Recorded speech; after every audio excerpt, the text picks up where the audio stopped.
இது 100 நாள் பல்கிங் சீரீஸில் நாள் 16. அப்புறம் எல்லாருக்கும் காலை வணக்கம்.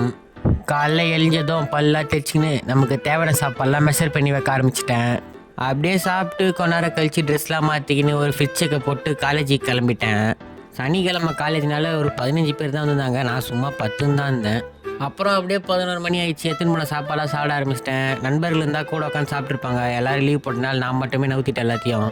அப்புறம் அப்படியே காலேஜ் முடிஞ்சிச்சு. வீட்டுக்கு வந்துட்டு மதியானம் சாப்பாடை வெயிட்டாக நவுத்திட்டு வீடியோக்கு வாய்ஸ் ஓவரெலாம் கொடுத்துட்டு ஒரு மணி நேரம் உறக்கத்தை போட்டாச்சு. தூங்கி எழுந்ததும் ப்ரீ ஒர்க் அவுட்டுக்கு பால்லாம் நல்லா காசிட்டு அப்புறம் அதில் ஓட்ஸ் போட்டு சாப்பிட்டு அப்படியே ஜிம்முக்கு கிளம்பிட்டேன். சும்மா அப்படியே ஜிம்முக்கு போகும்போது கிளைமேட் எவன் மாதிரி இருந்தது. அப்புறம் அப்படியே ஜிம்முக்கு போயிட்டேன். ஜிம்மில் வந்து நமக்கு இன்னைக்கு லெக்கு தான். போட்ட ஒரு கொஸ்ட்லாம் கேப்ஷனில் தரேன், மறக்காமல் செக் பண்ணிக்கோங்க. ஜிம் முடிச்சுட்டு வீட்டுக்கு போனால் நம்ம வீட்டில் டிமார்ட்லேருந்து பாப்கார்ன் வாங்கிச்சாங்க. அதை ஒரு புடின்னு பிடிச்சிட்டு அப்புறம் நமக்கு தேவையான எக்ஸ்ட்ராடி ஸ்க்ராம்பிள் பண்ண ஆரம்பிச்சிட்டேன். முட்டையை ஸ்க்ராம்பிள் பண்ணுற நேரத்தில் சரியான மழை. அப்படியே அந்த மலையை கொண்டாட பார்த்துட்டு அப்புறம் நைட் சாப்பாடை சாப்பிட்டு தூங்கிட்டேன். நம்ம நாளைக்கு வீடியோவில் பார்க்கலாம். நன்றி ஃப்ரீக்ஸ்.